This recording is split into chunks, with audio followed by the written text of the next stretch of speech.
On sait tous qu'en matière de lutte contre les changements climatiques, nos adversaires les plus coriaces ne sont ni le pétrole ou les énergies polluantes, ni la mauvaise utilisation de nos ressources ou le gaspillage en soi. Notre principal adversaire, c'est l'absence de volonté politique réelle d'entreprendre un vrai virage vert au-delà des discours, des annonces et du saupoudrage.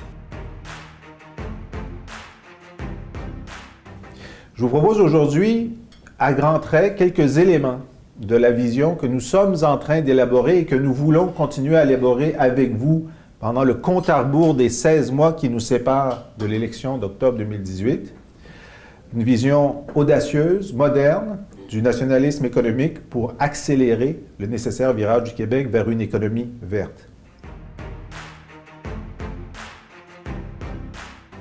D'abord, il faut se donner un cadre sérieux qui indique que nous voulons nous contraindre à des résultats. J'étais conseiller de M. Lucien Bouchard lorsque nous avons adopté la loi anti-déficit. Et c'est une loi qui est très contraignante et qui, depuis 20 ans, fait en sorte que les gouvernements doivent rendre des comptes lorsqu'ils doivent s'en écarter et en revenir. Alors, puisque nous considérons que la question de la réduction des GES est une priorité internationale et nationale, nous proposons une loi anti-déficit environnemental, une loi qui contraint l'État de faire en sorte de prendre les mesures nécessaires pour se rendre aux objectifs que nous nous donnons. Alors, cette loi cadre relèverait du bureau du premier ministre, serait supervisée par une entité indépendante qui nous manque cruellement et engagerait l'ensemble du gouvernement, ses ministères et ses organismes. Cette loi aurait aussi pour fonction de fournir un portrait juste et impartial de la tendance historique et future des émissions de GES, de l'atteinte ou non de nos cibles globales et sectorielles d'ici 2050. Deuxième action, mettre en œuvre une phase 2 de nouvelles mesures pour que le Québec atteigne sa cible de 2020, ce qui n'est pas le cas en ce moment. L'adoption d'une politique de mobilité durable est au centre de notre capacité à atteindre ces objectifs. Il faut se donner des cibles sectorielles de transfert modal, entre autres, avec des indicateurs fiables, le tout arrimé à nos engagements en matière de climat, d'énergie et d'aménagement du territoire. Action numéro 3, doter le Québec d'une approche intégrée climat-énergie. C'est une condition sine qua non à la cohérence entre les programmes voués à réduire les GES et les objectifs gouvernementaux. Pour y arriver, nous proposons que la gestion des sommes du Fonds vert, dédié, comme il devrait l'être, à la lutte contre les changements climatiques, soit confiée à Transition énergique Québec, qui elle-même doit être confiée au secrétariat général et au bureau du premier ministre. Parce que le lieu où les décisions sont prises est une indication forte de la priorité qui est donnée ou non par le gouvernement pour l'objectif qu'il s'est assigné. Alors ça, c'est pour l'action gouvernementale, mais elle ne sert à rien sans vous et sans les citoyens du Québec. Et sans aussi une nouvelle génération d'entrepreneurs qui va appuyer la génération actuelle et parfois, pour les entrepreneurs qui veulent prendre leur retraite, prendre le relais.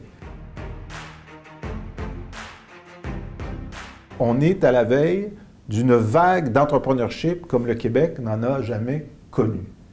Et je vais vous montrer des chiffres récents qui montrent qu'en 2009, par exemple, 7% de la population adulte disait avoir l'intention de créer une entreprise. Ce sont des intentions, mais on compare ces intentions entre le Québec, les autres provinces, les autres pays, et depuis très longtemps, on dit que les intentions sont trop faibles au Québec. Une partie seulement des intentions se réalise, mais c'est un indicateur. En 2016, pour la population adulte, on était à 21%. Pour la population des Québécois d'adoption, qui sont une ressource extrêmement forte de création d'entreprises, mais ça a toujours été vrai. Et donc, il faut leur reconnaître et leur permettre de s'épanouir. Chez les 18 à 34 ans, 42%.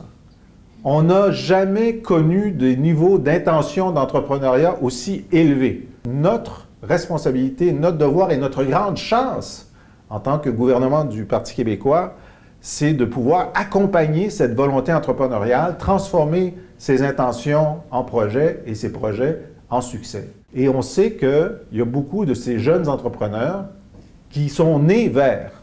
Ils n'ont pas appris comme certains des adultes dans cette salle, après leur vingtaine ou leur trentaine, que c'était important de se préoccuper d'environnement. Ils sont nés là-dedans, ils ont la sensibilité de vouloir s'engager dans des projets, dans des entreprises qui seront, par définition, vertes. Nous voulons absolument protéger l'environnement, avoir des produits de qualité et que les droits des salariés soient protégés. Mais il y a une façon de le faire qui est plus aidante que celle qui est appliquée en ce moment. Et nous, on veut appeler au Parti québécois à un changement de culture du secteur public québécois dans ses interactions avec les entrepreneurs pour faire en sorte que, oui, les conditions doivent être satisfaites, mais votre rôle, c'est d'aider les entrepreneurs à satisfaire les conditions et de le faire le plus rapidement possible. En ce moment, il n'y a aucun incitatif ou désincitatif à donner le certificat rapidement. Ça ne fait pas partie du processus. Et pourtant, le succès de l'entreprise, donc de la création d'emplois, donc la création de richesses, dépend aussi de la rapidité avec laquelle les autorisations sont données. Et ça, c'est un changement de culture. Et je sais qu'au sein de l'État québécois, il y a de bonnes pratiques. Par exemple, on me dit qu'Emploi Québec sont extrêmement aidants. Très bien. Mais pourquoi est-ce que, par exemple, à l'environnement, quand il y a un délai de 90 jours pour donner le certificat, c'est rarissime que ce ne soit pas le 89e jour que vous l'ayez? Bon. Deuxièmement, sur la reprise d'entreprise, on sait que dans certains cas, c'est plus payant pour l'entrepreneur qui quitte de vendre à l'extérieur, à l'étranger ou à quelqu'un qui n'est pas de sa famille ou de son entreprise. Bien, ça, il faut modifier rapidement les règles fiscales pour que ce ne soit pas le cas. On sait qu'il y a un coût à ça, mais ce coût-là est un bon investissement pour la propriété québécoise des entreprises. Et deuxièmement, il y a un réflexe qui est mal développé, très peu développé au Québec, c'est que lorsque l'entreprise ferme ou veut être transférée, on devrait créer le réflexe de dire « Est-ce que les cadres et les salariés peuvent reprendre l'entreprise? » Et il devrait y avoir, je vois mon ami M. Beaulieu de Fonds d'Action, il devrait y avoir, avec les fonds de travailleurs, Investissement Québec, les MRC, constamment poser cette question-là et avoir une boîte d'outils normatifs et financiers pour dire nous allons accompagner le plus souvent possible la reprise de l'entreprise par les cadres et les salariés sous forme coopérative, d'économie sociale ou de partenariat d'affaires. Il y a plusieurs modèles possibles. Mais une fois que ce sont les cadres et les salariés qui possèdent l'entreprise, elle devient non délocalisable. Alors, ce sont ce genre de mesures volontaristes.